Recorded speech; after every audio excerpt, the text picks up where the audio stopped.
Welcome aboard the BK Escape Pod. That's right, it's the augmented and bionic podcast version of the live show you can hear Saturdays from 10 a.m. till 12 p.m. Eastern on 100.3 FM and AM 1450 WBHF Radio. You can stream the show live there Saturdays at WBHFradio.org or on the free Tunein app. Look out, here we go.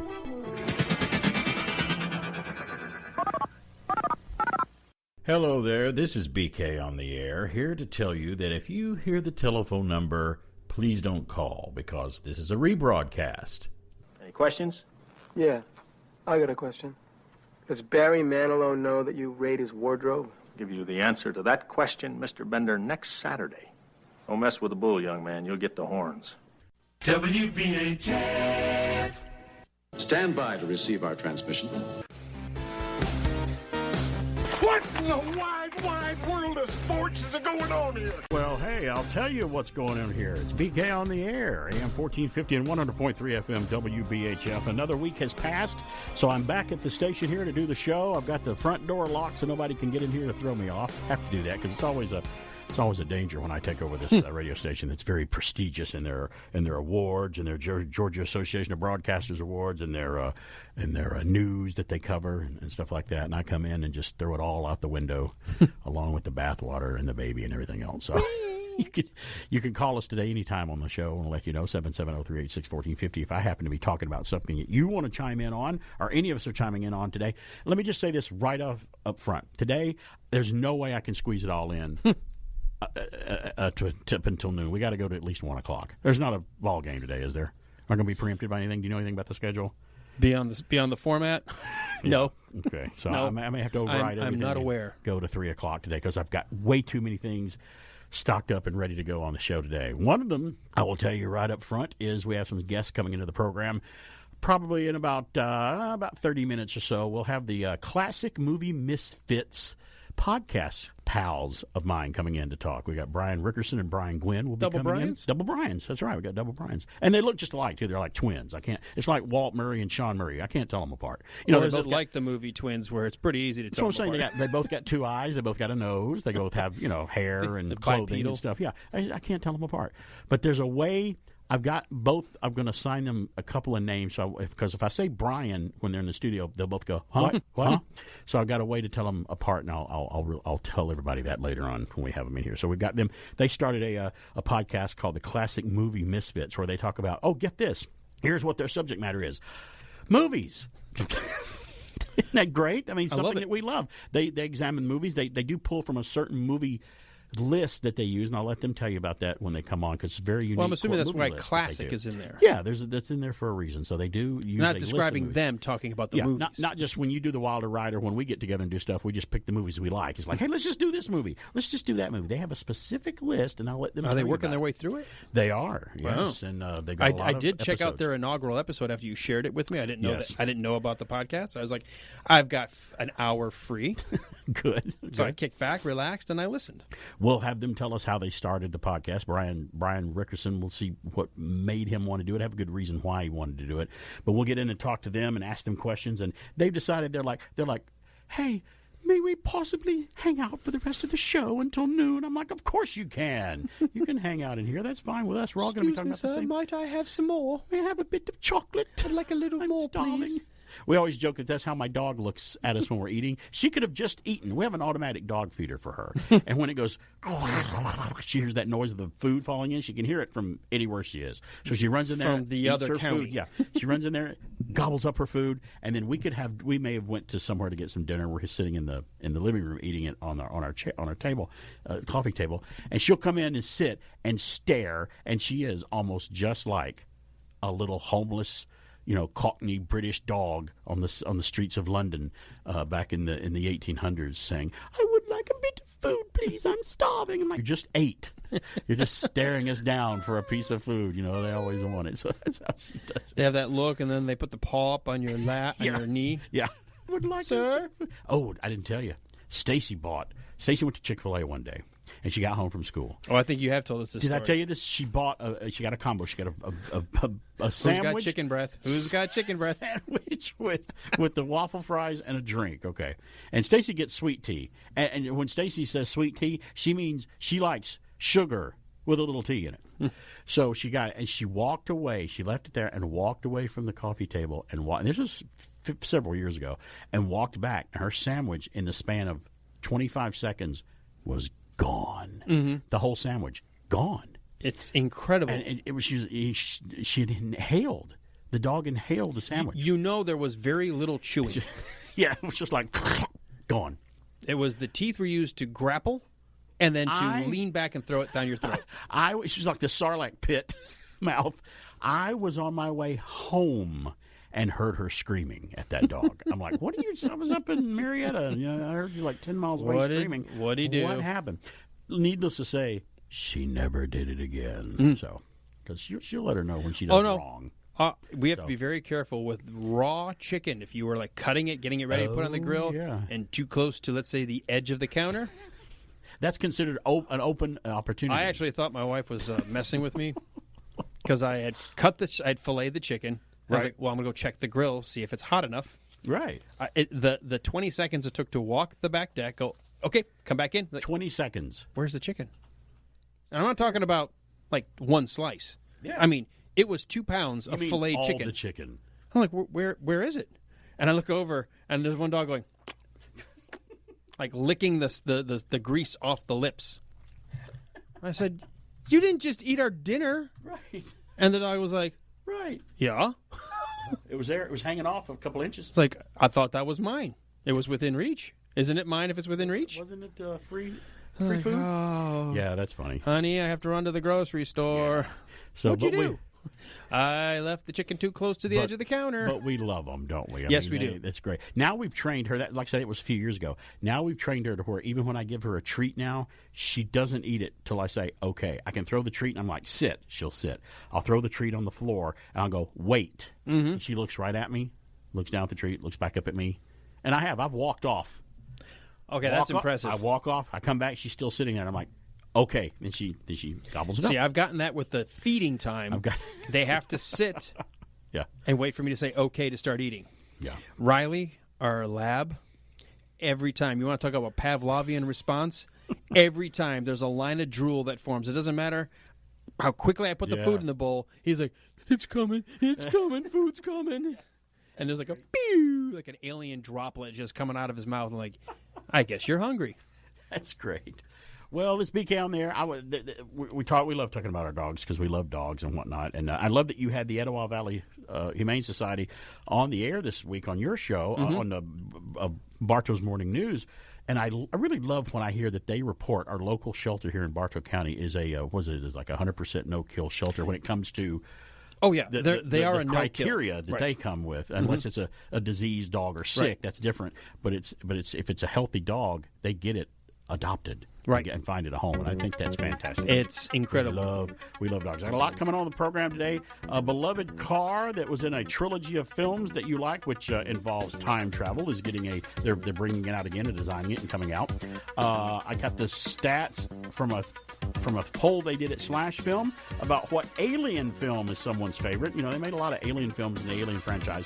And a sci-fi show from the 60s that was turned into a TV show and a movie and stuff and whatnot is coming out with a new film. Finally, they've been on hiatus for a while in 2023. There's a new Wagon Train to the Star show coming out that gives you any hint. All that with Flash in the audience and the news, the weird, the strange, and the bizarre.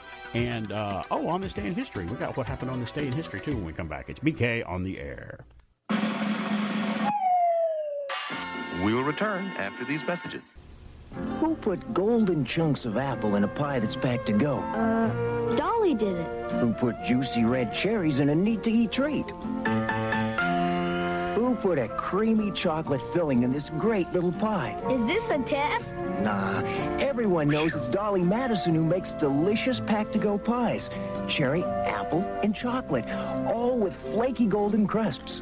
Dolly Madison did it. Everybody knows that.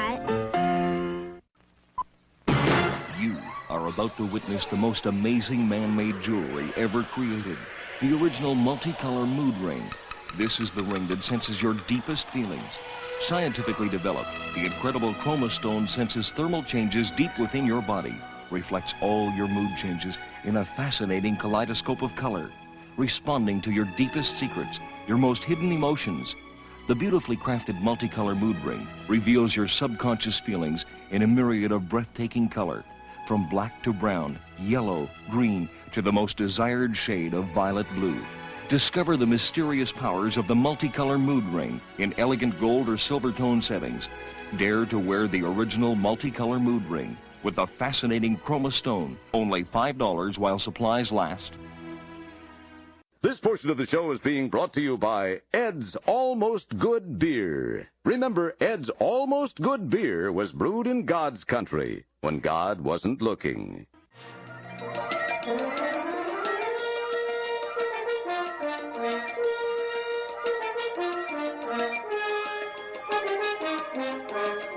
Greetings, fellow classic TV fans. Popeye the Sailor was created by L.T. Seeger in 1929 as a comic strip for King Features. Based on its popularity, it then hit movie houses as an animated theatrical short. This began in 1933 when Max Fleischer, famous for his Betty Boop cartoons, adapted Popeye's characters to the big screen for Paramount Pictures. In 1942, the productions ended with Fleischer, but continued on at Paramount's own famous studios until 1957. That same year, the shorts began to air on television, and, not surprisingly, they were a huge hit. Although King Features owned the print rights to Popeye, they weren't able to earn anything from the television syndication of the theatrical episodes. Once they realized Popeye's small screen appeal, they immediately commissioned a new made-for-TV version. Popeye the Sailor, the TV cartoon, ran from 1960 to 63 for 220 episodes, and rehiring the original voice cast made for a very smooth transition. Jack Mercer was the voice of Popeye. He was also an animator and writer who had actually wrote a few of the episodes for Popeye, as well as Deputy Dog and Milton the Monster. And now for a touch of sinister sauce. Jack's wife, Margie Hines, actually voiced Olive Oyl from 1939 to 44, but perhaps the most recognizable voice of Olive was Mae Questel, a.k.a. the voice of Betty Boop. Jackson Beck played Brutus, with many voiceover credits. To me, his most interesting dubbing role was as the judge reading off the many charges to the impatient and about to be hung Tuco in the classic spaghetti western, The Good, the Bad, and the Ugly. The legendary Charles Schulz once said he thought Popeye was the perfect comic strip. In 2004, the Empire State Building illuminated to the green color of spinach in honor of Popeye's 75th anniversary. This is Pat McCormick with your Retro TV Trivia from the Golden Rage of TV. You can also find me on YouTube and Facebook at Golden Rage of TV and on Twitter at Golden Rage of TV1. And now back to BK on the Air. Thank you, Pat, for that trip into the Golden Rage of TV here every Saturday here with BK on the Air. And I want to say this about Popeye. The one you mentioned where it was turned into a TV series in the 60s, that's the one I would watch in syndication, where it would come on with a little star and his little face blowing the toot-toot. That's the one I always remember. And when the movie came along, 1980, Robin Williams, Popeye, and Shelley Duvall as Olive Oyl. Had high hopes. I was in line and wanted to go see it. I'm like, oh, it's a Popeye movie. That's great. Went in and saw it. And I'm like, what did I just see? And the movie, it was an utter failure at the box office. It was one of the biggest bombs now in cinematic history. And when I watched it, I tried to watch it again. I'm like, I really see why, because it really, for some reason, did not know what it wanted to be. It was an odd mixture of a little bit of everything and not much of anything. The one thing I liked, Robin Williams had Popeye's muttering down pat. He and Shelley Duvall as Olive Oyl, too, had the characters down. That wasn't the problem with the film. Some of the funniest, like under his breath muttering, I love that. He wouldn't listen to me. Yeah, he was great. Yeah, but the whole movie was just a big muddled mess. It lacked direction. When it did, yeah. And it was directed by a real legendary director, Robert Altman. Directed it. He was a big Hollywood director, but it was just they just missed the mark by about half of it, or over half. They really missed it. So that's my little take on Popeye. And I did see it in the theater. My dad dropped me off, my sister and I both off to see it that day. Way back in the day when we could be dropped off at the theater by ourselves when we were kids. Much like you still watch it all the time as a kid. That was one of the first words I remember getting excited that I could finally say correctly, because I would say pie-pie. Pie-pie's you mean the word Popeye? And my mom was like, no, it's Pop-eye. Pie. And I would say, "What's Pie Pie?" Like, no, it's Popeye. Because in my head is a little, and that Right. and Lightling. I couldn't say lightning. Oh, yeah. It was just Lightling, and I was giddy both times. Those are. I told my mom when we were in the car driving recently. Pie. I have very few early memories, but the ones that are there are like clear as day. And it was the learning how to say Popeye, and when they're like, "I got it! I say Popeye!" You were so proud. I was so proud, and then I would still screw, and then say, "Is Popeye coming on?" I still think it's cute now when you say Pie. Pie. It's so I even raise my voice when I say it. It doesn't sound right going Pie. Stacy's daughter couldn't say gymnastics when she was a kid. She called them gymagics. Real fast. Gymagics. And I think she was pretty happy when she finally learned to say the word gymnastics. There are certain words like Piscetti instead of spaghetti. I used to call libraries a library. Library. Going to the library. I've interviewed adults who still call it a library. I'm like, a what? There's an R in there. There's still some Another words I have R. trouble with, like Ewan McGregor. I'll still mess up on those. Are too, you in there? Even to this day. Ewan. Are you in there, Ewan? All right. Well, we want to get on format if I guess if that we want. That is format here. That's part of our format. Yeah, we should I'll let you even introduce it because hey, I'm just that kind of guy. What format? What format? We're doing this, aren't we? No, not yet. It's the bottom of the hour. We're not. I'm off format. Never mind. Way ahead of schedule. There's my. I thought we were making room for the guys on the backside. You had a pie moment. I had pie. You flush the audience and then play gymnagics. I don't like spinach. I like Piscetti. Well, let me do this story. I have just completely tanked the show. That's okay. No, I'll do that. That's up to me to tank the show. I will do this story here since we do have time before the bottom of the hour. Doc! Marty! You made it! Yeah. Welcome to my latest experiment. This is the big one, the one I've been waiting for all my life. Well, it's a DeLorean, right? Bear with me, Marty. All your questions will be answered. Roll tape. Okay, I will proceed. Doc, is that a Devo? Never mind that now. Not now. Got Doc Brown and Marty there from Back to the Future as he pulls up at the mall in the DeLorean. Initially Twin Pines Mall? Yes, where most of the action happens. I have this story. I know you'll appreciate this. This was kind of cool, and I didn't know about this till I saw the article somewhere because I don't watch the Super Bowl, but I kind of go back after the Super Bowl's over and watch commercials that were from the Super Bowl. And by the way, we can hit on it later in the show today about the Doctor Strange trailer in the Super Bowl that they premiered that you can see now, the second trailer, which is great. This comes from tomorrowsworldtoday.com. The DeLorean is coming back. You're going to be able to buy a DeLorean, much I guess like it was when it was out originally, following a Super Bowl teaser ad with the tagline, "The future was never promised." DeLorean Motor Company took to their social media to promote the car. They posted the teaser clip on their Twitter account with the phrase #electric vehicle, and their Facebook revealed that the DeLorean will premiere this year in 2022. No further information on the car has been released, but DeLorean fanatics can sign up their email on the site to be among the first to receive updates about the car. On Monday, February 14th, Valentine's Day, the day after the Super Bowl, DeLorean also announced that their headquarters will be located in San Antonio, Texas, under its new CEO, Just de Veres, I guess is how you say his name.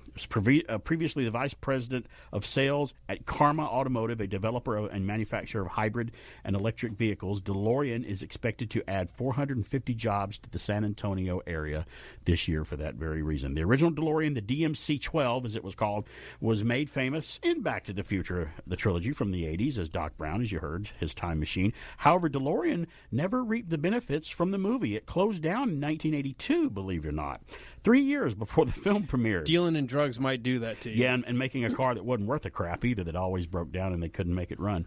Of the they only made 9,000 of them. Of the 9,000 DeLoreans that the company produced before they went bankrupt, believe it or not, how many do you think are left today that are still on the road? Well, didn't they have a bunch of shells? Oh, you want to? I don't know, but I was wondering. This still around, actually maybe surprised 3,000. me. Yeah, 6,000 are still operative. Well, maybe they figured out how to fix them. Operative may be a hard word to use. That may not be exactly. Maybe they're sitting there with tires on them where you can push them because they weren't very good. The company has continued to provide service for these cars. I didn't know that. They were still in existence to repair them, which I guess kept them busy, or to provide parts. I don't know what that means.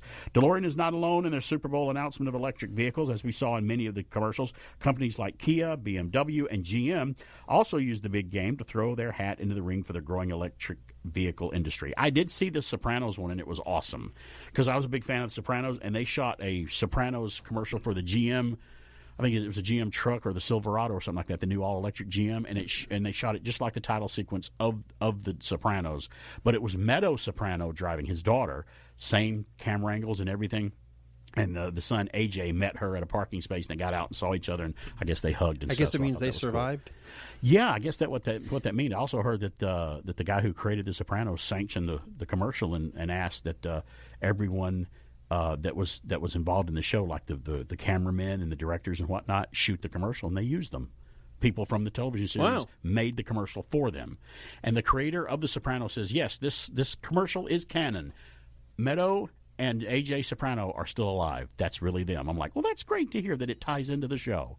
That was really great. I saw the Zeus one with Arnold Schwarzenegger. That was funny with Salma Hayek. But the whole thing about electric cars, let's hit on that for a minute, because I don't mind electric cars. I see them all around now. Some of them are hybrids, which are half electric, half gasoline engine. Some of them are all electric. Our buddy Walt in the Darkness had a Nissan Leaf for a long time, a little while, which he leased, and he liked it. And it was real. When he'd pull up, I'm like, see, I just can't hear it. They had a whine to it so you can hear it. They were having problems with electric cars hitting pedestrians. Sound. It's like, if you can't hear the car at all, you might get hit by one. So let's make a little whine noise where you can hear it. But I'm all for electric cars. But I don't want them forced on me. I want to buy them because I told people, like, somebody says, why aren't we all driving electric cars? I'm like, we will drive electric cars when the public is ready to buy them, and when they perform just like a gas burning car, that's when they'll take them. Because number one, don't make them ugly, because they're mostly really ugly. Most electric cars used to be ugly as heck. Well, they had to have massive batteries. Yeah. So if you make a car that can run 400 or 500 miles on a charge, just like 400 or 500 miles out of my tank of gas, that's fine. I'll be ready for it. They're like, well, we should have solar-powered airplanes and jets. I'm like, well, cool. That's great. Keep working on it. When you make a jet that can fly from here to Europe on a solar power, that's when I think that you've made it. Better fly above the clouds. That's when you've made it. So I'm going to let a few people test drive that. Yeah, or I'm fly not that do before that, I give it a go right off the bat. So I'm all for the electric vehicle as well. Yeah. They're just really expensive, and honestly, I'm okay with what I've got right now. Yeah, me too. And I'm patient when it comes to technology. Speaking on there, we're going to flash the audience of the news, the weird, That's the when we do it. and the bizarre. Yeah, that thing that you wanted to do earlier. We're going to do it when we come back. It's okay. I just know you wanted to get to them because there's some really good ones. All that, and we'll have guests from the classic movie Misfits are coming up too from the podcast. Stay tuned for all that. It's BK on the air. The DeLorean. Gull-wing doors rise effortlessly, beckoning you inside. The sleek, stainless steel DeLorean. Beautifully crafted for long life. The DeLorean is one of the most awaited automobiles in automotive history. Drive the DeLorean. Live the dream today. Radio Shack has the hottest thing on wheels today. Realistic two-way CB radio. We introduced our realistic CB line way back in 1960, and today we have 16 low-priced mobile and walkie-talkie models to choose from. Radio Shack also makes its own CB antennas, crystals, coax cables, and accessories. Equip your car, truck, or boat today with a realistic CB radio. Only at Radio Shack, a Tandy company. Next, another interesting story that's in the news. In the news, the bus of the future goes bust. They were supposed to help carry commuters into the 21st century, but in many big cities, these buses aren't carrying anyone anywhere. We'll be back with busted buses in the news.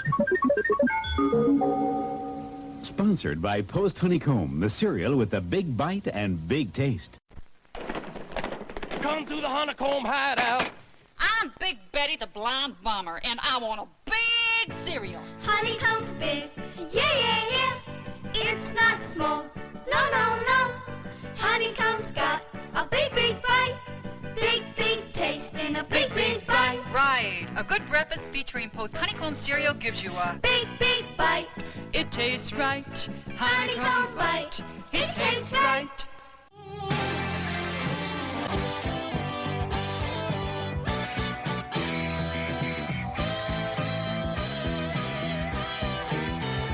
Hey, we're back. Speaking on there, we're live here on WBHF. Hello. What? Not. Sometimes I try to catch you, when you're still talking to I somebody. get that. Hop on I and- felt it. I can do that on this I heard show it. because this show is full of mistakes. It's part of the show, so you can't say that during the news show. You have to be straight. Well, you can, but that's not good. Bright-eyed and bushy-tailed, Well, we've come to that wonderful point where we like to flash the audience of the news, the weird, the strange, and the bizarre. And they're all true because I've at least corroborated them on 3 different sites just to make sure they were true. Did you really? One guy was doing them once, and he goes, and I'll never forget, I was at another radio station once, and a guy goes, I've got a report here about the James Bond series. The following guys played James Bond.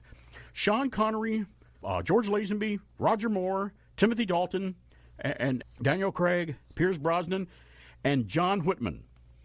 They always like playing James Bond. I'm like, wait a minute. Whoa. Wait a minute. Who the heck is John Whitman? What is that all about? He's like, I don't know. This article said John Whitman played him. I'm like, what, on a book-to-record thing, on a recorded book series or something? I don't remember John Whitman. Was he the guy that was filmed on that one TV pilot?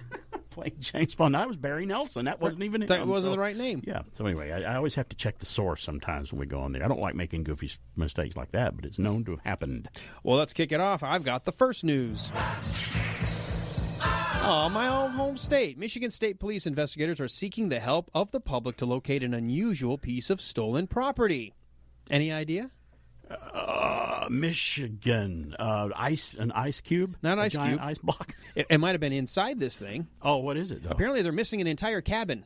Oh, the whole cabin's missing? Someone stole my cabin. Oh, wow. You mean they're sitting in it? No, it's gone. Wow, the whole thing's gone. The Michigan State Police Houghton Lake Post said the 12-foot by 28-foot cabin was originally located in Cold Springs Township. The MSP said the owners of the cabin recently reported it was missing and presumed stolen. The cabin is believed to have been taken sometime between November the 18th, my birthday, and December the 16th. Nobody delivered it to me, so I can't claim to have any further knowledge of it. I wonder if the cabin will ask for charges to be pressed. Remember that time someone stole a bridge? Me. Yeah, the You'd bridge. think you'd notice Somebody that. stole a bridge. It's like, how does that happen? And when did they do that? Last night. What's the missing? whole bridge? What's missing? The town's gone. What? They stole the town? They stole the town. Well, can't believe that. Wanda did it. Yes, she did. Wanda did in WandaVision. You believe it's over a year since WandaVision premiered? Crazy. Over a year. Worth rewatching. When we get older, they go by quickly. I got the next news.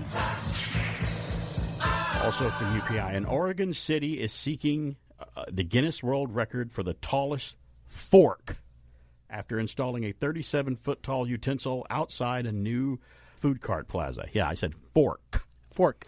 The city of Fairview said the 37-foot fork installed Tuesday outside the soon-to-open Fairview Food Plaza is believed to be the tallest in the world, and officials will seek confirmation of the designation from the Guinness World Records. Quote, and you can come up with the entire marketing scheme of take a left at the fork in Fairview said.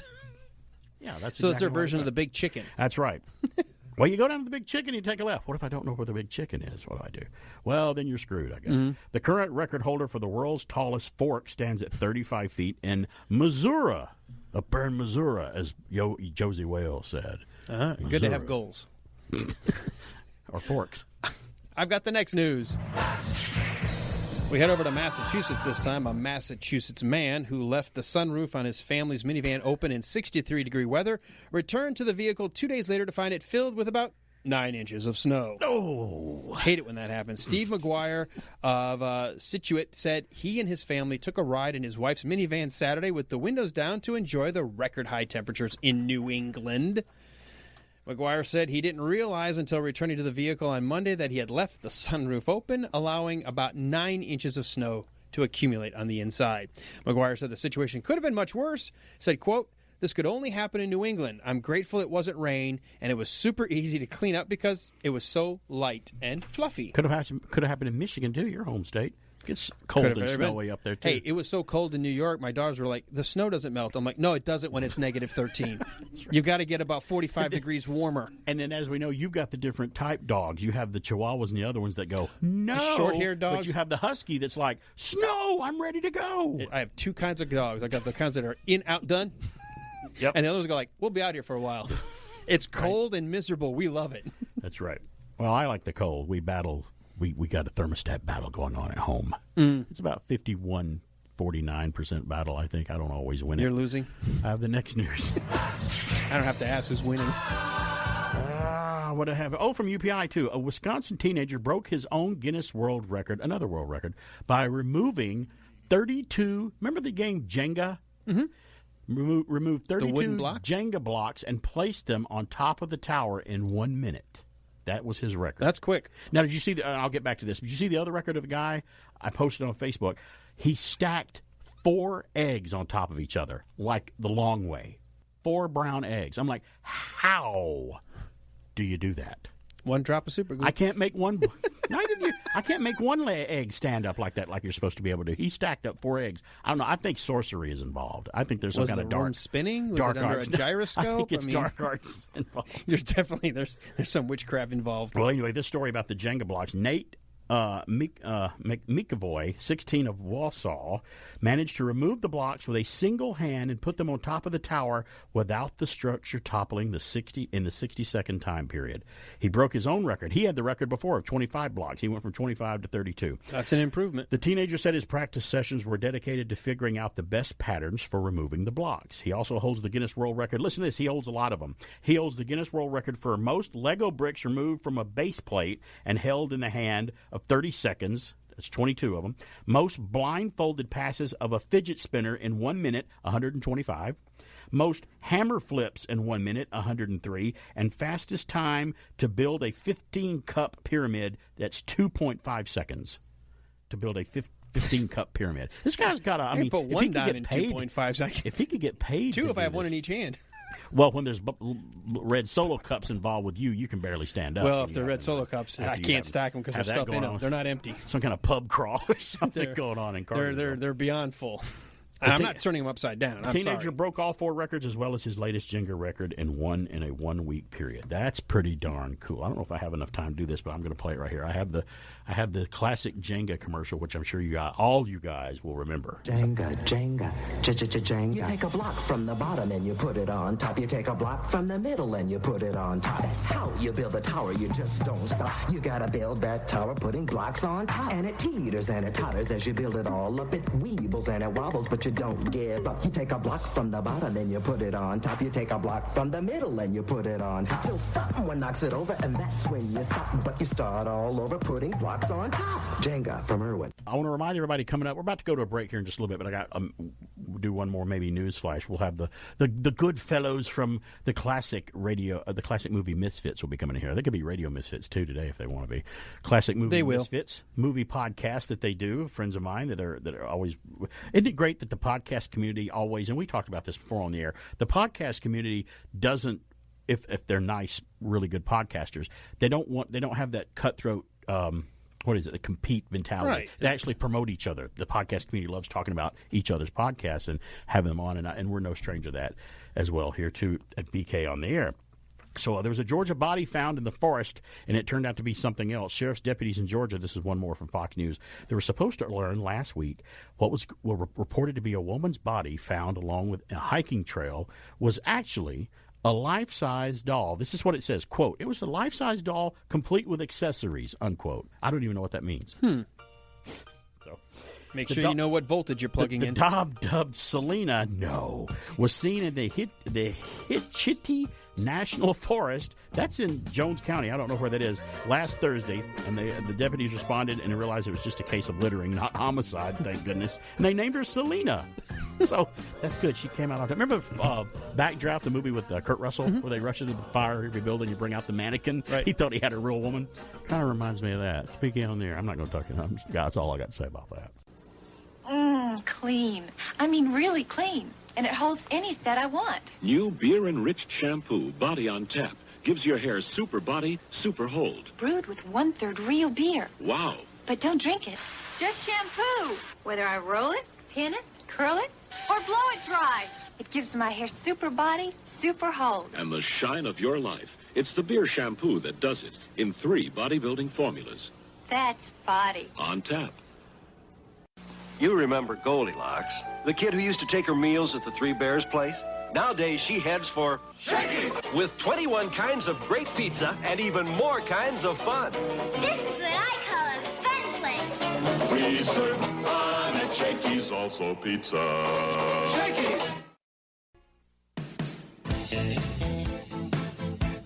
And now, Back to the guy who secretly thinks J.J. Abrams did the best job with any Star Trek movie, but he'll never admit it. It's BK on the air. Well, that was taken out of context. It's BK on the air here on AM 1450 and 100.3 FM WBHF. That's right. So good, they made 3. I never said he couldn't. I didn't see he was a bad director. I just didn't like... I don't like Alex Kurtzman and Robert Orsi's screenplays. I don't think they've written one screenplay in any movie that I've ever liked. They wrote that latest Mummy movie with the Tom Cruise that came out when they tried to reboot it. They wrote that one. And I'm like, it stunk. So, yeah. Wasn't Quentin Tarantino doing one? No, just kidding. No, not anymore. Well, we got some movie guys here in the studio, and I want to open it up with a big movie fanfare. Here I go. I'm going to play it right now. Well, that happens every time that I try to play that. I go in and actually try to get the fanfare for 20th Century Fox. Remember the dun-da-da, well, ever since Disney bought them, every time I try to play it, it malfunctions like that every time because I know they got something attached to it. Well, hey, in our studio right now with us is two guys that really love movies just like we do. We have Brian Rickerson and Brian Gwynn in here. Brian Gwynn's no stranger to the station and the show. You've been on before, and I consider them both pals of mine. Hey, guys, how you doing?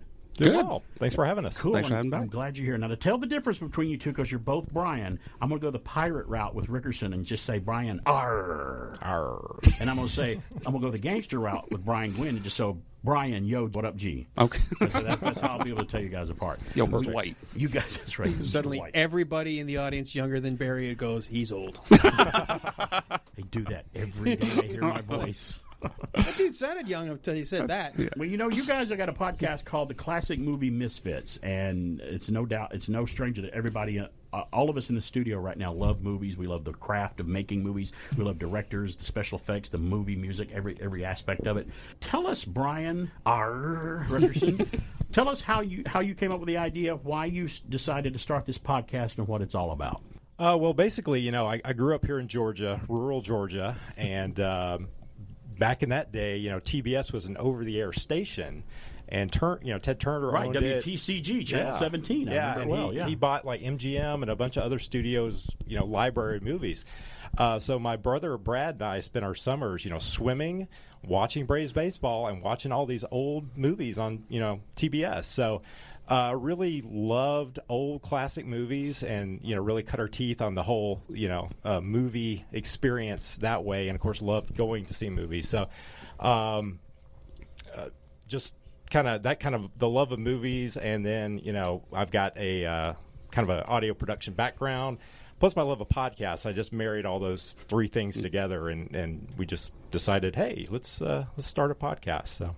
Well, that's great. How did you decide to bring in Brian, yo, what up, G, in with you over there that I know? How did you decide to bring him in there? Something else, man. So, well, initially, so my buddy Kevin McCall, who's another co-host of ours on the program, he initially, I approached him first, got him on board.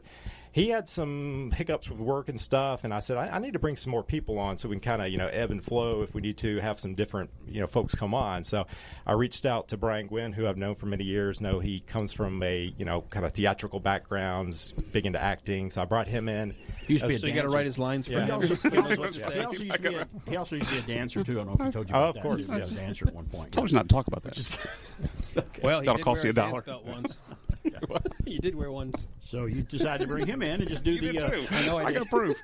And you guys are the Classic Movie Misfits. Right, and of course my brother Brad, who, like I said, we grew up watching these old movies, so he joined us as well, and so we've got a nice little team. I think everybody brings a lot to the table. I was telling Brian before he came out here that I was making a comment around Brad and some other folks around, and I knew Brian, but Brian wasn't there at the time, but I think I said some kind of Groucho Marx line or something, and then Brad finished, and I went, oh, wait a minute. These guys know there's some movies. So that was years and years ago. So I was thrilled when he called to ask if I'd be a part of it. So you did the Dr. Evil, you complete me thing. Complete me. That's right. You finished the line. By the way, did you realize with their first names, we've got Triple BK? That is right. Yeah, that's crazy. Yeah. It's like you, but only that's the like triple a size BK menu. Triple with 3 patties on it. That's awesome, which is really good. Deep fried in oil. Well, I do want to ask Brian Gwynn. Brian, you Tell everybody what list you guys use, though. There's a criteria for your movies that you guys review on the podcast. I didn't memorize it. Brian's got to write it down for me. Boy. Sorry, it's the American Film Institute's top 100 movies of all time. He thought I wanted him to name every movie in subsequent order. I'm like, no, not that. So it's the top AFI films. Exactly. It's the top 100 AFI films of all time. And Brian Rickerson, you said that they've since changed it a couple of times, so it actually gives you more movies to choose from off that list. Yeah, right. The original list came out in 98, and then 10 years later they released the 10th anniversary. So between the two lists, there's actually 123 original titles. So some fell on, some came on. So we're actually attempting to go through all 123. And, we did a little kind of, you go to AFI's website, there's a checklist. So you can say, all right, what have I seen? And we all kind of hit, we average about 60%. So there's a lot of movies that we've seen, a lot we haven't.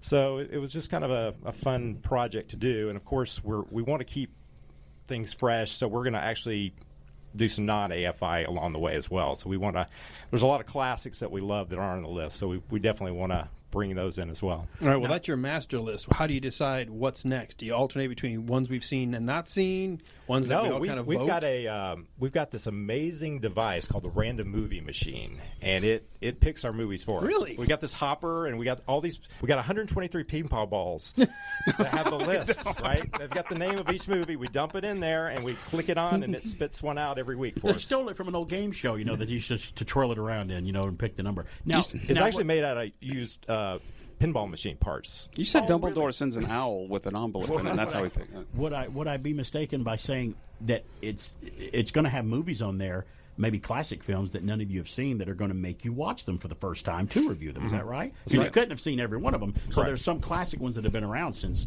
forever, and you're finally going to watch the classic movie and review it. Yep. That's awesome. That sounds a little easier to do it that way than to take a movie and review it 1 minute at a time, like some of us do. Right, that's really a dumb way to go about doing a movie.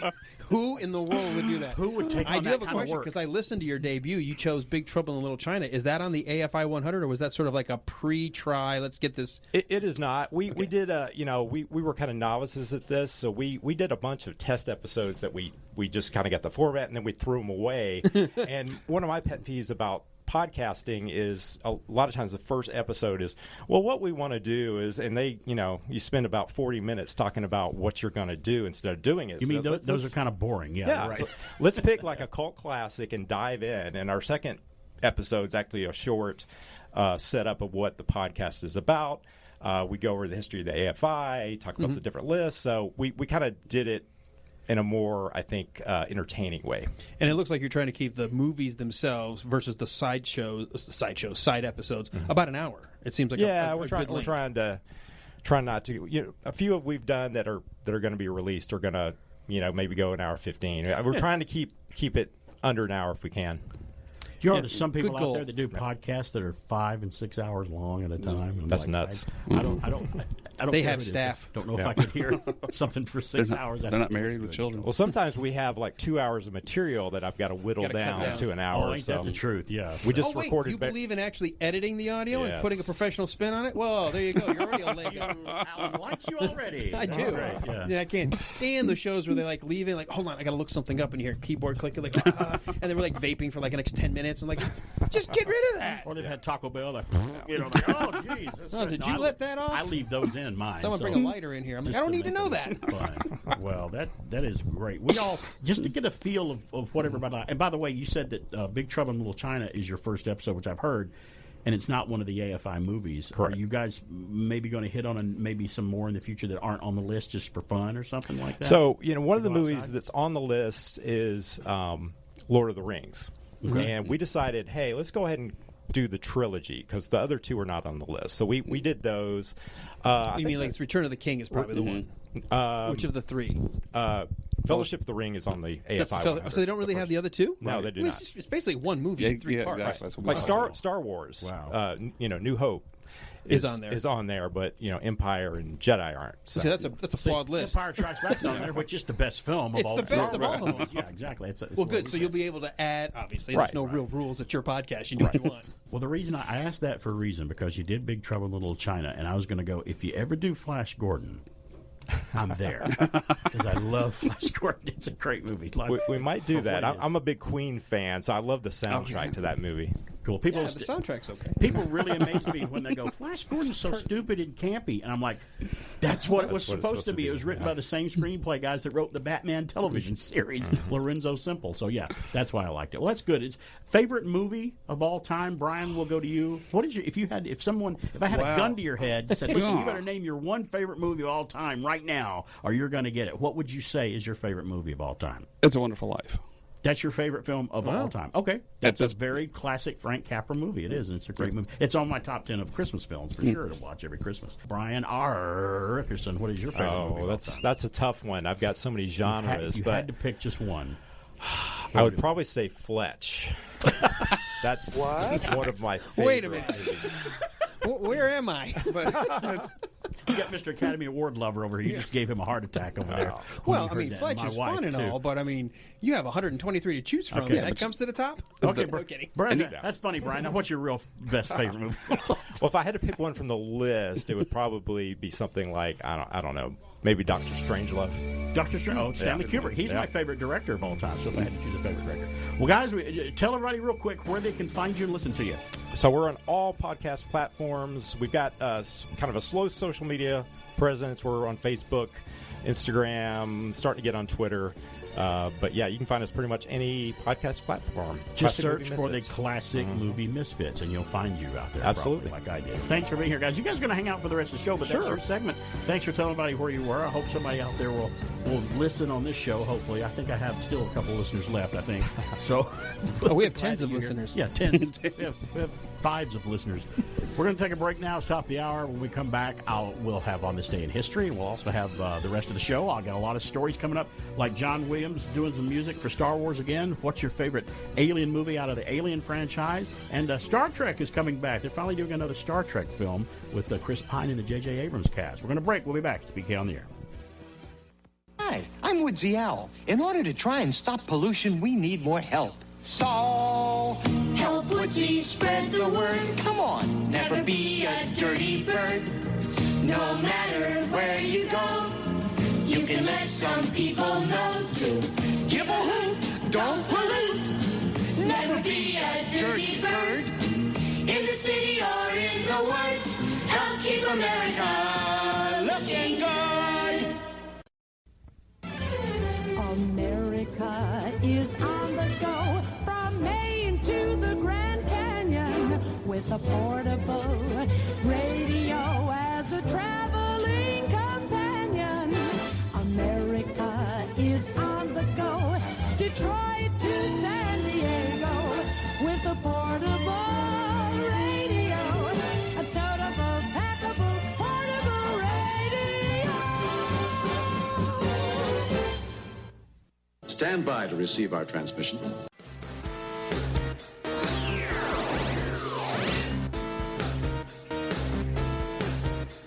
Hey, we're back. It's BK on the Air here on AM 1450 and 100.3 FM WBHF. We're having a good time here on Saturday, like we always do. No Star Wars Extra today. They're taking a little time off while they regroup, but I'm never without...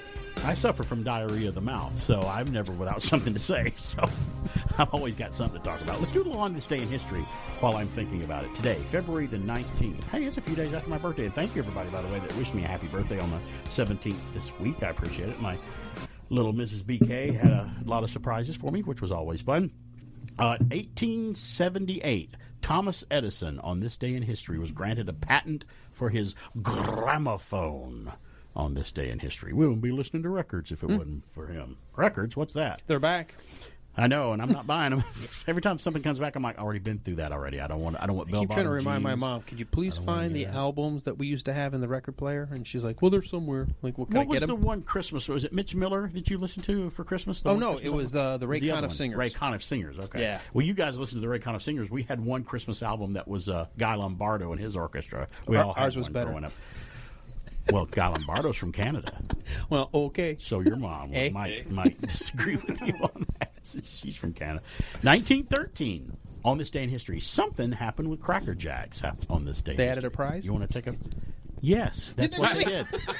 Smart aleck. What are you trying to smart aleck? Sometimes you're trying to be a smart aleck and you find, okay. Sometimes even a blind monkey finds a banana. I do. Wow.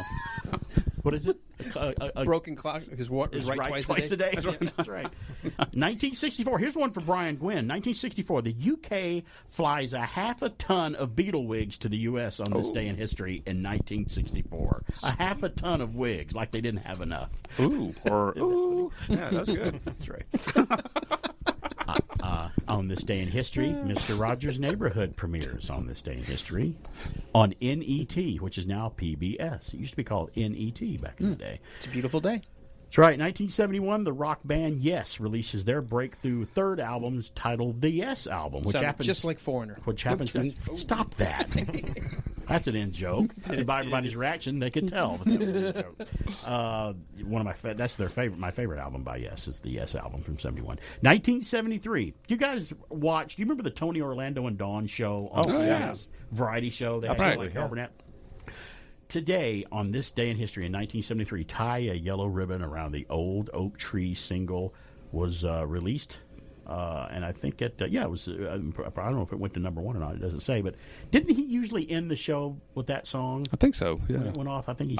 With Shields and Yarnell, didn't they do the robot people? Were they on? I think was that show? the one? Yeah, or was it I think so. Cher? I can't remember which one they were on. It was one or the other. But that's all. I don't remember that. They were all Tony Orlando, but all I know is when the Sonny and Cher show came back on after they got a divorce, you could tell because their chemistry was gone. They just kind of like, okay, that's funny, Sonny. Okay, cool. Yeah, it wasn't great. 1977, on this day in history, the Space Shuttle Enterprise makes its first test flight on top of a 747 airliner. And I remember that back in the day, too. I just wish the Enterprise had been one of the real shuttles to go in space, but it wasn't. It was just the test one, which is fine. I'm glad they still labeled it that way. Yeah. But it never went into space. By the way, you know who I got an email from this week was, remember when we did the Tellus Museum thing with the props with the sci-fi things over there? Yeah. That's over now. It's been a year since that went into place. It's been that long ago since we're over there doing that live video. The science fiction science fact. And they said we're done. And it's Brian let me use the tricorder. Oh, good. That they got, and they're like, they're all done. And you can come pick them up. So I got to email her back and go get those and get your tricorder back. Oh, great! So, I've been missing that thing. I was wondering where that was. Been unable I can't find anything. I can't go any away missions. Nothing. Diagnose your kids' illness at home or anything at this point, can you? It worked with every kid. Having some intestinal issues. Here's another Beatles thing that Brian might be interested in. 1981, George Harrison on this day was ordered to pay ABKCO Music $587,000 for subconscious plagiarism of his song My Sweet Lord with Ronnie Mac's song He's So Fine on this day in history. Really? He had to pay. He lost that settle. That's he lost that thing. A little over $500,000. If you listen to My Sweet Lord and you listen to He's So Fine, he had it. They do sound a lot alike, but I don't think George Harrison stole it. I just think it might be a coincidence. Yeah. I don't think that he did, but he had to pay. That's like John Fogerty of Creedence Clearwater. He came out with that song, The Old Man's Down the Road or whatever, and it sounded too much like Run Through the Jungle with Creedence Clearwater, and they sued him, and he had to pay. He lost that suit, and he's like, wait, I wrote both songs. Am I suing myself? I can't help but write like myself. So I thought that was crazy. I tell you, music rights, as we well know, doing a podcast and trying to use music on YouTube sometimes. Yeah, don't use any Beatle music. Don't use any Beatles. Not even 2 seconds. They don't. Fair use is there is no fair use of the Beatles. Really, and the Eagles too. The Eagles is pretty strict. Today on this day in history, 1999. You guys remember the movie about the model rocket kids called October Sky that came out with Jake? Yeah. Was it Gyllenhaal? Yeah. Mm-hmm. Great movie directed by Joe Johnston, the guy that directed Captain America, Winter Soldier, and many other movies. He's a great director. That premiered on this day in history. I thought that was a great movie. It was October good. Sky. It was like I'm like, it wasn't a big blockbuster, but I watched it and I loved that movie. That was great. Kids not wanting to be jocks and be science nerds and launch rockets. I'm with it. Yeah. I can identify with that. We did model rocketry class in junior high school. I did that back then. Estes rockets. I remember they were big. They were huge in the 70s. Good old Estes. And then they started making them, instead of rockets, they made them like different designs and stuff, like TIE fighters and stuff. They made the Enterprise, too. Oh, yeah. They made them based on movies, yeah. Space 1999 Eagle, they had one of those, too. Going up, deployed, and the parachute coming back. Wow. And it crashed like the Eagles did usually on Space 1999, too. It's like, I love Space 1999. Great sci-fi show. Let's see how they're going to get their butts kicked this weekend. They always get their butts kicked on that show. Birthdays on this day, actor Lee Marvin. He was born in 1924. Name the movies Lee Marvin was in. Paint Your Wagon, Cat Ballou, Point Blank. Big Red One. Big Red One. He 30 died dozen. in. 30 dozen. Was it Big Red One? Mark Hamill in that too? Yeah. Yes. Yep. Did you ever see Point Blank with Lee Marvin?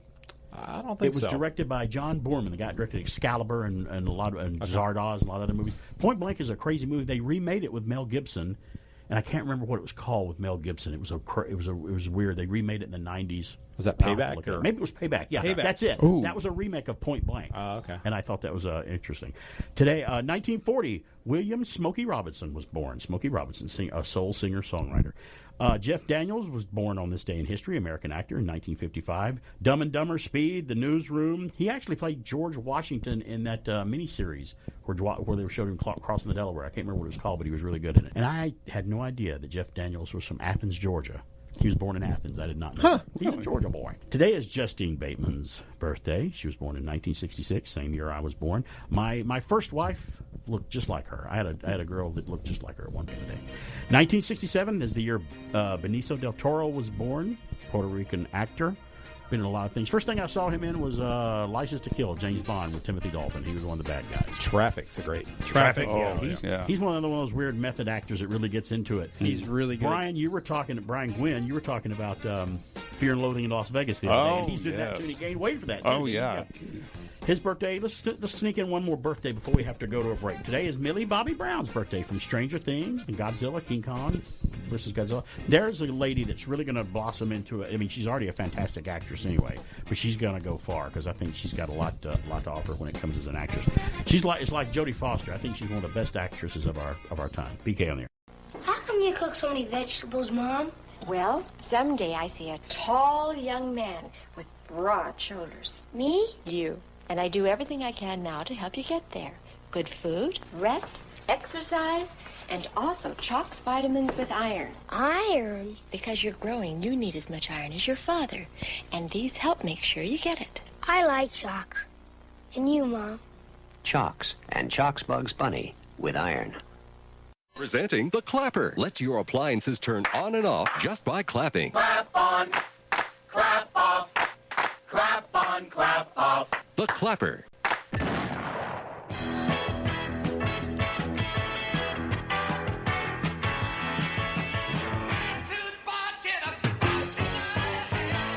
Hey, we're back. It's BK on the air. I got one more thing about on this day in history, but it's National Day. It's always National Something Day. Every day of the week. Today is National. There's a lot of them, but I only usually talk about the There's ones one I wanna really talk like about. today. Which one do you really like? Chocolate mint. That's the one I have. That's perfect. It's National Chocolate Mint today. And chocolate's okay, but I never liked the mint flavor. Really? I don't know. The Thin Mints, the Thin Mint Girl Scout cookies is my least favorite one. The coconut one I don't really care for. I like the one with the peanut butter and the chocolate on the outside and the peanut butter in the middle. What's that called? The tag-along? Tag-along, Yeah. sure. And just the little butter cookies with their symbol on it. That's my favorite. The Do-si-dos. Never was a mint fan. I never was a chewy coconut fan. I'm not even a coconut. You were talking Samoa, come on, man. That's what this week about Almond Joy and Mine. the other one. I always like dark chocolate, so if you give me mint chocolate chip ice cream or mint dark chocolate chip You're ice there. cream, that's it. I don't need anything else. And I don't need 52 flavors. I need one. The little jigger of scotch, and you're ready to go, right? Well, yeah, if I have to And a jigger the scotch is going to win every time. He'd be like Jackie Gleason with it coming in on the train, like he used to on the Jackie Gleason show, and all the bars on the little train coming in on the train track. Oh, yeah. Like, let's drink a little scotch here. That's cool. 770-386-1450. Did you say a little? Is our number. I drink a lot of scotch. I got you some Irish whiskey for Christmas or something. Was that I'm whiskey? equal. I'm anywhere in the UK. Whatever I can country do- it's from, you'll Yeah. take it, right? Won't I you? can do Irish or Scott. Well, look out! I have another music story here. John Williams returns to Star Wars universe with the Obi-Wan Kenobi theme that he's writing for the show, or actually he's adapting it, or I don't know what he's doing, but we'll find out when it premieres. The story, more than 2 years after completing his 9th Star Wars movie, composer John Williams is returning to the Jedi fold with a theme for Obi-Wan Kenobi, the show that's going to premiere on Disney Plus from Star Wars. And it's just a couple months away? How long? May. I think it's in May. May 25th. Yeah, it's got. I don't know. Isn't it really close to when it first aired? When did the movie Star started coming Wars- out in May 25th? It was May right? somewhere in there when Star Wars first came out. I'll never wasn't forget it? May 25th now. That's Why? a new joke, too. And why? Because that's It's my anniversary. There you go. There's the points that you need. Okay. Oh, yeah. Star Wars Day. Oh, that's the day I got married, too. That's right. I didn't plan it that way, though. I didn't plan it that way. I'm supposed to call you. I'm supposed to call you on that day to remember. Is supposed to be is they call that Star Wars May Day. the 4th be with you, but it premiered on the 25th. But it didn't debut on the 4th. That's yeah, right. but it sounds cool. Well, Williams has written the musical signature for the continuing adventures of the character played by Ewan McGregor, airing on Disney Plus. I did it. See, I did 2 it. thumbs up. Beginning May 25th. He recorded last week with the Los Angeles Orchestra. He's not using the London Symphony this time. He's changing orchestras. Well, I guess Los Angeles Orchestra's closer. Closer to where they under tight security, sources say. So there were stormtroopers there, so no one could get in. It's a coup for both Lucasfilm and Disney, considering the 5-time Oscar winner rarely composes for television. Well, he does sometimes. Amazing Stories, the NBC Nightly News theme, the Olympic fanfare. He's done some TV stuff. His last theme for a weekly dramatic series was Amazing Stories in 1985, although he has written for PBS series Masterpiece Theater in 2000, Great Performances in 2009 on PBS, and his news and Olympics theme, which I just said. See, sometimes I get ahead of the article because it's in my brain. Written decades ago, continue to air on NBC. Now, Williams' Star Wars scores are legendary. He won an Oscar for the original in 1977, and well deserved too, I might say. I just wish Star Wars had taken the Best Picture. Yeah, really. I thought it was better than Annie Hall by Woody Harrelson, not Woody Harrelson. Alan. He received a nomination for 5 of the sequels. He got a nomination for Empire Strikes Back, Return of the Jedi in 1980 and 1983, followed by The Force Awakens, The Last Jedi, and The Rise of Skywalker, all in 2015, 2017, and 2019. He also wrote the theme for Solo, A Star Wars Story, and in 2018, Disneyland's Star Wars Galaxy's Edge theme park in 2019. He's a writing fool. He is.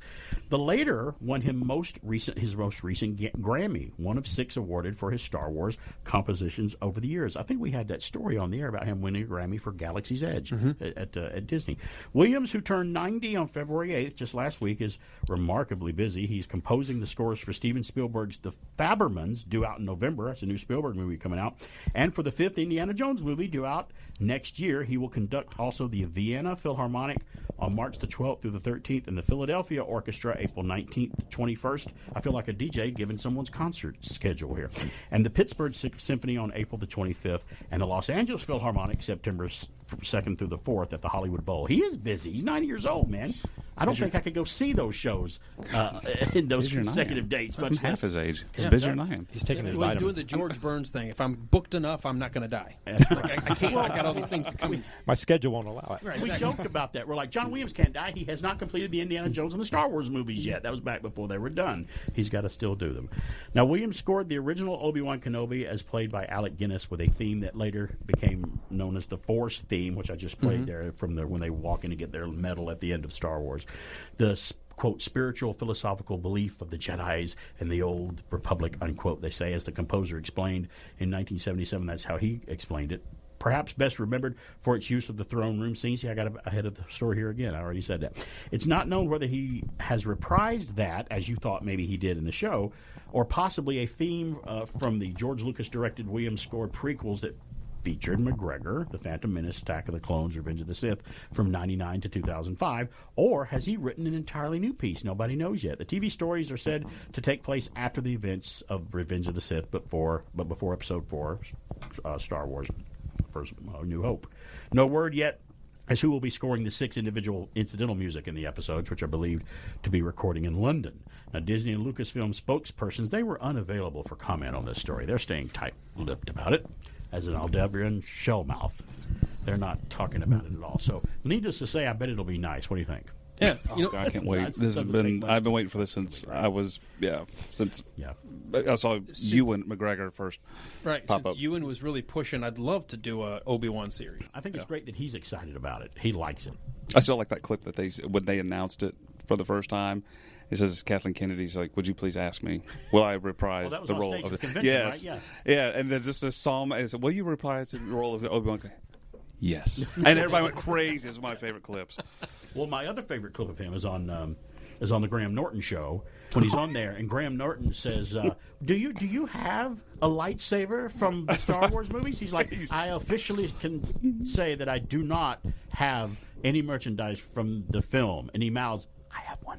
Of course he took one. So he just seems like a really funny guy that you could sit down and maybe have a beer with and talk to, or even some scotch. Some of the something like that. Pictures, if you notice, of the back, they're keeping everything tight. They've got people. Yes. They're wearing like these black baggies over their costumes, so you can't see anything. Yeah, so they're keeping everything tight. Yeah. Well, we've heard that Christensen's in it as Darth Vader. Vader's going to be in it, so we'll see what happens. I heard 5 people play Darth Vader in this, so I don't know what that means. 5 people. Is there going to be flashbacks of Anakin again, or when he's young, or something? I don't know what this is. Are they counting all the stunt doubles that are playing him too? So I don't know what that means, but I'm looking forward to it. Yeah, I am, definitely. And did you guys enjoy the?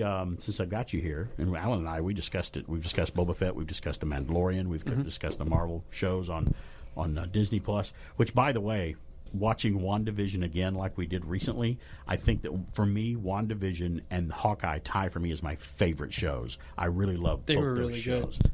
I mean, there's just no doubt about how good Hawkeye was and the chemistry they had, and we talked about it.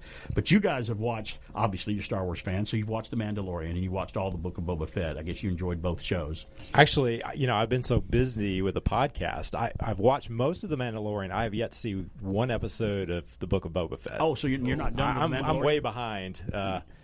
But I did enjoy The Mandalorian and kind of the movie tie-in. I saw a lot of episodes that are like, obviously the people that are making these are big cinema fans, because I'm like, oh, that looks like they, pulled from this movie, and like the robotic bounty hunter, the shootout.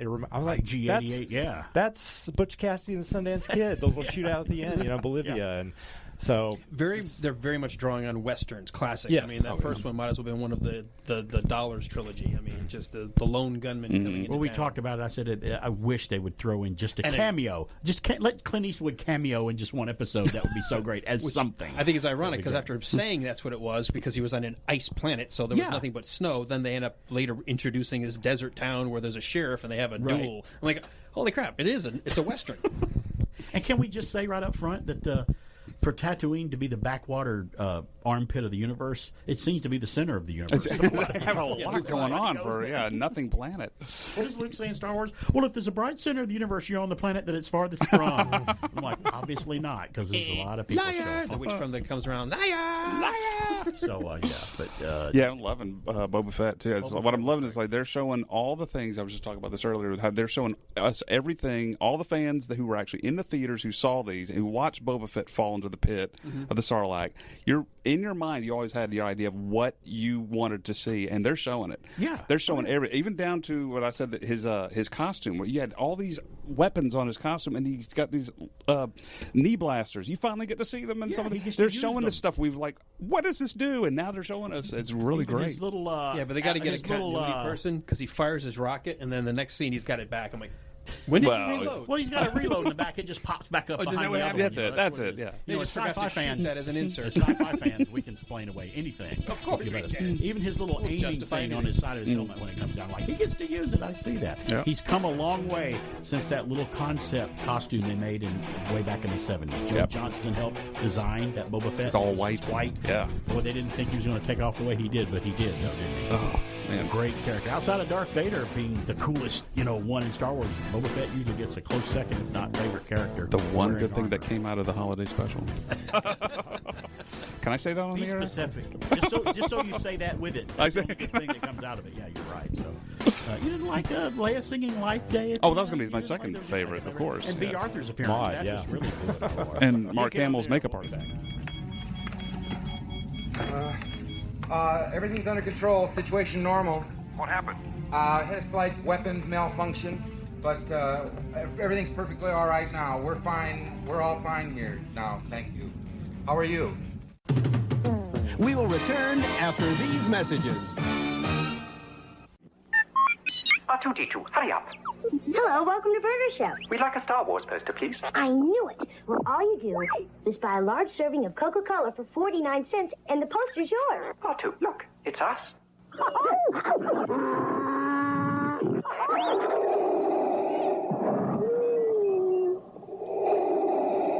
R2, I think we'd better leave. Collect all 4 Star Wars posters, only at Burger Chef. You know, the gill straps aren't really moving. They're being robbed.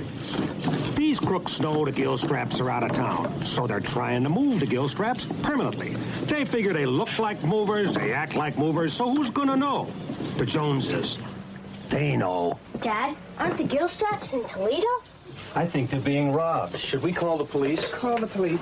See, the Joneses know. If they don't tell the cops now, the gill straps will have to tell them later. Hello, this is Harry. Meanwhile, these fellas are eating lunch, about a block away. 21. Hey, hot pastrami. That looks very good. 35 in progress. 10-4.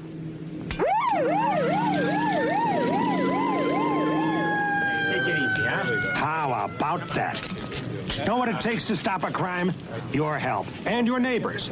Find out more. Write to Box 6600 Rockville, Maryland, and help take a bite out of crime.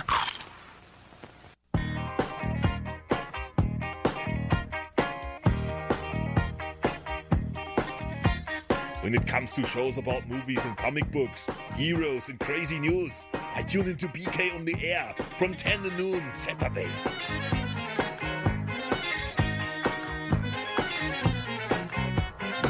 Hey, we're back. It's BK on the Air here. The studio's chock full of nuts here. That's for sure.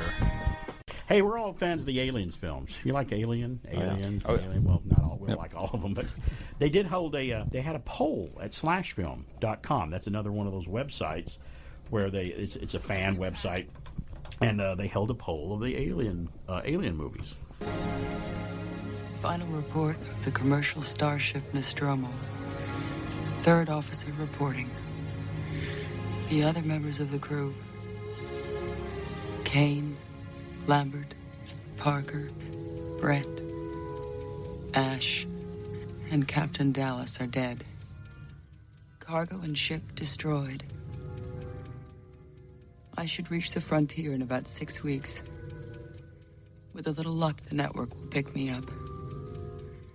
This is Ripley, last survivor of the Nostromo. Signing off. Sigourney Weaver, and it's good that Sigourney Weaver did not shun being an alien, because people become big actors later, and they forget their roots and their first film that they were in. They're like, oh, that's that science fiction crap. I don't really do anything with that anymore. She never did. She embraced all of it. Ghostbusters, Alien. She continued to be Ripley for a long time, which is great because we love that she did that. Well, I have the story here from Whitney Siebold. And by the way, I'm going to preface the story by saying the writer of this article loves Prometheus, the movie, and it's her favorite film. Why? I have no idea, because it's not my favorite alien film, by the way. It says, a survey says, as they call it, a feature where we conduct a movie-related survey for a random group of people and explain why they're completely right, completely wrong, or somewhere in between is what they call it from their website. Slash Film has conducted a poll about the Prometheus, I call it Aliens cinematic universe, begun by director Ridley Scott and screenwriter Dan O'Bannon in 1979. As we all know, the Prometheus Alien, I say alien after it every time, I'm not going to call it that, film started on board a starship called the Nostromo. It had a brief but somewhat notable thing with the military in 1986 called Aliens Stint, and a distant penal colony in 1992 before setting out with Alien 3, before setting out on Prometheus, and a pair of films where the creature from Prometheus faced off against the creatures from Predator 2 from 1990. This list will also include several other films connected to the series but not featured any characters from Prometheus. Using advanced SurveyMonkey software, those people at Slash Film have gathered data collected from over 578 people as to what their favorite film in the Prometheus, I say Alien, series was. These results, they're happy to say, are enlightening and astonishing. Here are the results. What do you think was the first one? What do you think got voted number one? All three of you guys want to take a guess? It better be the first one. So you think it's Alien from 79. I'm going to say two. It is. You think it's Aliens from 86? Brian R. Aliens is the one with the Space Marines, right? Yeah, I think it's probably two. Okay. Actually, Alien came in number one from 79, the first film, with a whopping 44.21% of the vote. Ridley Scott's 1975 Alien took what was meant to be a low-budget, schlocky monster, as we know, movie about a creature killing astronauts on a spaceship and turned into something special. There's an old movie in the 50s called It, The Terror from Beyond Space. I don't know where you guys have ever seen it, but it's basically the same exact story, only it was in the 50s. So if you ever get this chance to watch It, IT, exclamation point, the terror from beyond space. It is Alien. There's a creature gets on board the ship, infects, and does things. They have to kill it. No, I'm not saying he ripped it off, but it's really close. A lot of things are related. I mean, the Seventh Samurai and some things George Lucas supposedly, the Magnificent Seven, that's all influenced by that stuff too. So there you go. So that's Alien, came in at number 1, as it should, because I think Alien is probably my favorite out of them, as much as I love Aliens. Aliens was second, of course. That should be number 2. With 14.6%. And after that, you can just call it a day. After that, I did kind of just go, why do I print the rest of the story? Because it doesn't really matter. Scott was eager to explore the universe further, but the 1986 sequel, Aliens, was handed off to director James Cameron, who took up the same creatures and setting and turned it into a military-style shoot-'em-up Aliens while beloved by action fans. Now, this is what this person writes. Listen to what they write. It's not my words. I'm just reading them. Aliens, while beloved by action fans, lacks the original film's dread and mystery. It's just a military-style shoot-'em-up. And when the director's cut, a full 17 minutes longer, bringing the running time to 154 minutes, was released on Laserdisc, it didn't do much to help the movie. I'm like, geez, this person's favorite movie is Prometheus. Remember that? There were plenty of jump scares and suspense. Aliens was scary as heck. And even the additional twist kind of an ending. You thought the movie's done, and it's not. I mean, it's phenomenal. Okay. Listen to the rest of this, though. You're gonna hate it just like I did. This is this person writing this article. You're putting us through this, are you? Yeah. Okay, you got to hear this because it's amazing. You got to use the Durr voice when you're doing it because Aliens set Alien is comparatively dated, failing comfortably into the common Reagan-era action movie mythos underlining American military force. The action is astonishing, but action is less impressive than body horror, creature dread, and blue-collar workers having to use their wits and improvisational skills to deal with a crisis. It is, however, just impressive enough for 14% of those polled to count it as their favorite. I'm like, wow. That's it, man. Game over, man. It's game over. I can't tell a slant at all. It seems so down the middle objective. And you know what's funny is we still have Alien 3 and Prometheus and the other one that came out, which it shows how much I love it because I can't even remember the name. You forgot the fourth one. What was the other one? Wasn't it Alien Resurrection? Oh, Resurrection. But what was the other one after Prometheus? It was the name of the other ship, wasn't it? No, it was the other ship name. Covenant. Covenant. So if they did Alien right, it would have been called Nostromo because that was the name of the ship. I don't even want to read the rest of it. I'll just throw it away.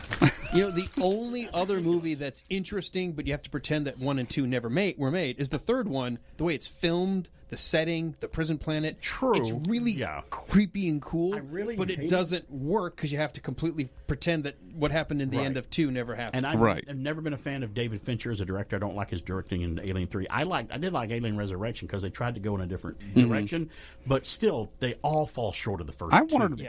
I had hoped for 3 because there's so many brilliant actors in that I really liked, and a lot of British actors. In a lot of favorites. Like I said, the problem is you watch it, you go, this doesn't make any sense, and the whole time instead of enjoying a movie, you're going, what?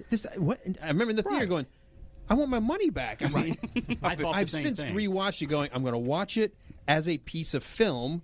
And I'm like, okay, as long as I ignore everything that starts the movie, it's actually kind of an interesting. But it's sort of like Jaws 2. Right. Jaws 2 is great, except it's not as good as Jaws 1. It's so hard. It's like when you're in a trial in a courtroom. It's hard to strike the last remark from the record because you've already heard it. So, you can't consider that in deliberation. Films. But he just admitted he's guilty. No, you can't take that into consideration. One great film. Then we had a group of bunch of aliens with the Marines in the second film, and then the third film comes along, and it's like another. It's just one in a prison. It's like so it went back down again. I'm like, it's like Superman 3 came out with Richard Pryor. You had Superman. One of my favorite superhero of all time. Superman 2 with the supervillains, which was great. Then you had the third one fighting a computer with Richard Pryor. It's like, wait a minute. No, we went this way. Wait a minute. The way you say that, I would see this. Hang on. I wish I saw the movie you saw. Hey, compared to Superman 4, Superman 3 is wonderful. Wait, there was a 4? By the way. Yeah, there was a 4. Yeah. I know. I'm just trying to ignore it. But at least they were. But again, to tell you how biased they were with that article, the picture on the article. When you see an article on a preview of the article, and you see the article themselves, the only big photo that's showcased at the top of the article is a shot from Prometheus, and they make you think. And the article goes, Slash Film folks vote for their favorite film in the Prometheus film series, and the winner might surprise you. It makes you think by the headline that Prometheus is the number one film, and it is not. It is not. So, anyway, I'm skewed here because I can be. I'm not a journalist. I can be as skewed as I want. It's BK on the air. We are. There's one coming up. There's a new cereal in the neighborhood with O's and ghosts. Tastes real good. Ghostbusters. Marshmallow ghosts, fruit-flavored O's. Ghostbusters taste great with milk and juice and toast. A nutritious breakfast with the ghosts. Ghostbusters. Fruit-flavored O's. Ghostbusters. Marshmallow ghosts. Ghostbusters. Hey, what you gonna crunch? Hey everyone, Alan Sanders here. And BK on the air. We're here to tell you about the fun, informative, and entertaining Saturday morning talk radio right here on WBHF. It's everyone's favorite Saturday show, Waking Up with Alan from 7 a.m. to 10. Ho, wait a minute. Just hold your horses there. I think everyone knows that BK on the air is everyone's favorite show on Saturdays. You know, folks mostly tune in to wake up and hear me on Saturday. No, sir. I'm kind of the fun bowl of cereal for breakfast, and you're the cup of coffee. Iron Man. Captain America. Chocolate. Peanut butter. Addams Family. Monsters. Why do you always have to make such a big deal out of everything? Hold it. You said peanut butter, and I said chocolate. Yeah. Oh, yeah. Two great shows that sound great together. Well, back to back. We're the peanut butter cups of Saturday morning. Tune in to Waking Up with Alan from 7 to 10 a.m. And me, BK on the air, 10 a.m. till noon. Listen on our website at WBHFradio.org or use the Tunein radio app. On 100.3 FM and AM 1450 WBHF. That's a fake laugh. It's real! And now, back to a guy who thinks William Shatner deserves an Academy Award. It's BK on the air. I told you people, I don't need a doctor. Damn it, I am a doctor. You need to get back to your seat. I had one in the bathroom with no windows. I suffer from aviophobia. It means fear of dying. Sir, for your own safety, sit down, or else I'll make you sit down. Fine. Thank you. This is Captain Pike. We can clear for takeoff. I may throw up on you. I think these things are pretty safe. Pander to me, kid. One tiny crack in the hull and our blood boils in 13 seconds. Solar flare by prop up, cook us in our seats. And wait till you're sitting pretty with a case of Andorian shingles. See if you're still so relaxed when your eyeballs are bleeding. Space is disease and danger wrapped in darkness and silence. Well, I hate to break this to you, but Starfleet operates in space. Yeah, well, I've got nowhere else to go. The ex-wife took the whole damn planet in divorce. All I got left is my bones. Jim Kirk. Corey. Leonard.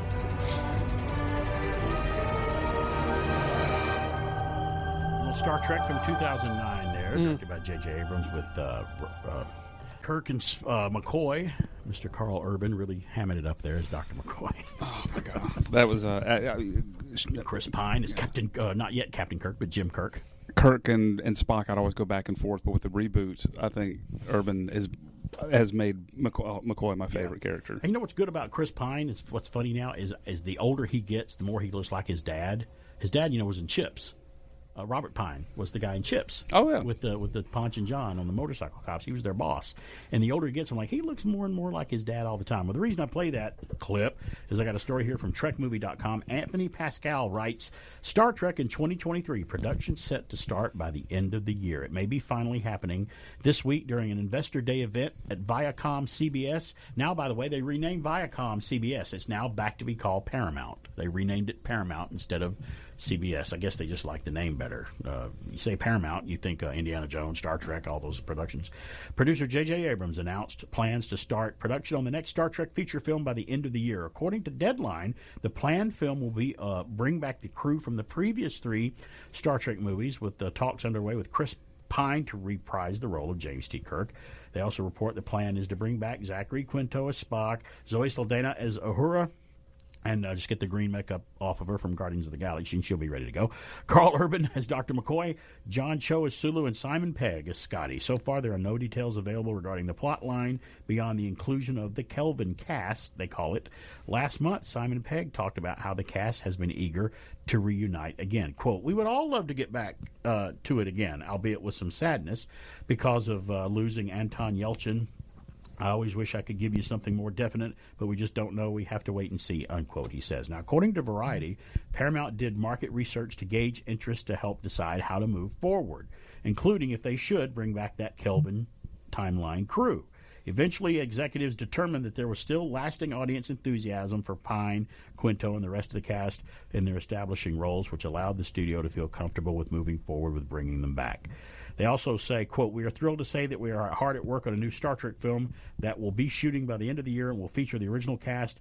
And we're talking a bunch of other stories that we're talking about, and we think that it will be really exciting. We can't wait for you to see what we're cooking up. But until then, live long and prosper, they say. Last year, Abrams hired WandaVision's Matt Shakman to helm the movie. He's going to direct it. It was also reported last year that a script had been written by Lindsay Beer and Geneva Robertson Dworet, one of the screenwriters from Captain Marvel for Marvel Studios. But according to today's Variety, the current script was written by Josh Friedman, who's writing Avatar 2 for James Cameron, and Cameron Squires, who was one of the screenwriters for WandaVision for Marvel, based on the earlier draft by the other two people that wrote it in the previous thing that I was talking about. The last news out of Paramount regarding the movie was when the studio moved the release date from the summer of December 22nd, remember this, 2023. Starting production by the end of 2022 would still allow for Paramount to meet the release date. There have been many stops and starts, false starts and stops all along the way, with Star Trek feature films at Paramount with a number of different projects in development. In 2016, Star Trek Beyond, after that came out. However, this is the first time Paramount has put a Star Trek film on their release calendar officially since the movie Beyond came out. And bring Abrams into the Investor Day event also indicates that they're ready to do it. I don't think they'd do that without them being serious. If J.J. Abrams is going to the Paramount CBS Viacom thing where they all get together and announces they're going to do a Star Trek film, I think it's going to be done. Well, it was definitely all over social media, a lot of different sources quoting it. So At one point, they had the guy from that made that television series that Brian, you just watched, Brian Gwynn, on FX, Legion. Oh, yeah. The Legion Yeah. show, that guy, I can't remember his name, but he was attached to make a Star Trek film with that crew at one point. It didn't happen. Then Quentin Tarantino, thank goodness that fell through. Oh, goodness. Didn't go forward with that. That was a crazy rumor. He apparently wanted to do one. And then there was even a talk on, and I don't know if this is still going to happen. Do you guys remember the talk they had for a while? I don't know if it was Netflix or Paramount Plus or something, that Nicholas Meyer was involved in a prequel Khan show that was about the Botany Bay in Australia. He was actually going to put together a show and produce a show about Khan in his early life. You know, that sounds on familiar. the Botany Bay and stuff to see what Khan was going to do and how he became and rose to power. So I don't know if that ever saw the light. I haven't heard anything else about that. That'd be interesting for a series, I guess, to watch along. You know that he wouldn't die because he had to survive. Gotta survive. That's the problem with doing prequel anything. Yes, well, we know. I wonder if Obi-Wan's going to survive his TV show when it comes out. I'm kind of worried. So, Kind of 770. gets rid of the drama, doesn't it? Yes. Is Or he the going to suspense. make it to the next episode? Well, he's in Star Wars. Suspenseful. The thing about to do that is if you're going to do prequels, you need to create other characters that you care for, right, and then worry if there's anything going to happen to them or not. That's why I love The Mandalorian. Yes, they've developed a lot of good characters Because on you don't know what's going to happen to him. Right, and it was a bit. I don't know if it was a surprise to you guys as it was to me when the X-wing flew in. And you're like, oh, wow, Luke's coming in. I'm like, no, R2 flew Grogu back in to drop him off. There's no Luke on the ship. So that was funny. And we talked to you last week. We had no idea. We knew that it was an effect to make Mark Hamill look younger through the special effects technology that they had. But I had no idea. And Brian Gwynn and I told you about this when we were up in North Georgia not too long ago, that Luke's voice was not Mark Hamill. It was a computer program they had that take Mark Hamill's lines and puts them together. It was his voice. It was he his just voice, didn't but deliver he didn't it. come in and do it. Yeah, which I didn't know. I was just listening to him like, I guess Mark just came in and did those lines. So just years of material they just pieced have a together. program that does that now. Mm-hmm. Yeah. That's just they're not So going to what need did you actors. say? It was from all the three movies, and Right. then he had also Return done of like the a radio Jedi. play. Yeah. And so he had Everything's a lot been- of dialogue yeah. of him at that age, so it would have the same intonation. So he would. I mean, even if you dub yourself in a movie, you're still older, and your voice does sound older. Right. So you still sound like Mark. He still sounds like Mark Hamill, like in The Last Jedi and all the later films we saw him in. But Harrison Ford's is really great. He talks a lot more gravelly than he used to be. But I think they got a bunch of material from Corvette Summer though as well. Probably do, yeah. Probably do. And if he's in there, if Mark's ever in a movie with Annie Potts, they got it covered. Oh, yeah. They do. So that was so weird when Corvette Summer came out. As a kid, I saw the trailer and I'm like, Luke Skywalker is doing what? What is this crap? He's getting his butt kicked over a car? Mm-hmm. I'm not good. That's kind of what I thought when I saw Blade Runner. Now, Blade Runner is a great film, and I've learned to appreciate it more over the years. But as a kid, I was expecting to see Han Solo and Star Wars stuff and doing stuff, but that's not what Blade Runner was. Everybody's like, I wonder who, because you always, as an actor, you base your character off of something. You try to find influence and bring to your character. And they're like, so tell us, who did you use for Han Solo in Star Wars? Harrison Ford. He goes, oh, I've used Gary Cooper, John Wayne, and stuff. And he's like, well, who did you use? Who did you use for Deckard in Blade Runner? And it shows him in the Deckard costume in front of a mirror, and he goes, be very quiet. I'm hunting replicants. It's so much fun because he gets his butt kicked. It's so stupid. So anyway, I thought that was funny. But Blade Runner has since, I think it's an amazing film. I love Blade Runner. It's just we actually just recorded that. You did that podcast? That was our last one, yeah. Yeah, it's coming out later. We got quite a backlog, but it's we've recorded it. Well, tell us, since we've got a few more minutes before the top of the hour, you guys open with Big Trouble in Little China. You say Blade Runner's coming up. Yeah, that's like probably next year. Give us a little idea of what's on there now. Well, you do have a backlog. We do have a backlog. What movies are active right now that people can listen to? So we've released Raiders of the Lost Ark, and we had a bonus episode associated with that. And then we've done the last. Oh, we did Fargo. Then we did the last one that's just dropped is In the Heat of the Night. Sidney Poitier and Rod Steiger. Yeah, okay. So we got All the President's Men coming up, and Robert Redford. Yeah. Yeah. We got 2001, another Kubrick movie. Yeah. Wow, you guys got some really hard to keep those to an hour. Yeah, it is. Yeah, there's a lot of material. Don't get me on a Kubrick episode because I love Kubrick. Yeah, it's good to hear somebody. Yeah, we got to walk away with like, oh, I know we had more material. We just don't have the time. Well, you do it in the special editions. Okay. We can always circle around season 2, say let's recap and let's find out what we missed. Absolutely. Do it again. Another 200 films? No, I don't know. I don't have that kind of time. Thanks, Coach. Beats the alternative. I'm dead. We found out much more than we ever would want to know because it was interesting doing some of those Mel Brooks and Gene Wilder movies 1 minute at a time. And we were. When Young Frankenstein, we did that episode, and I appeared on some of the episodes with them on that. There's a scene where what's the inspector's name? Inspector Kemp. Brian, what's his name? Mars. Brian Mars. Almost said Big Mars.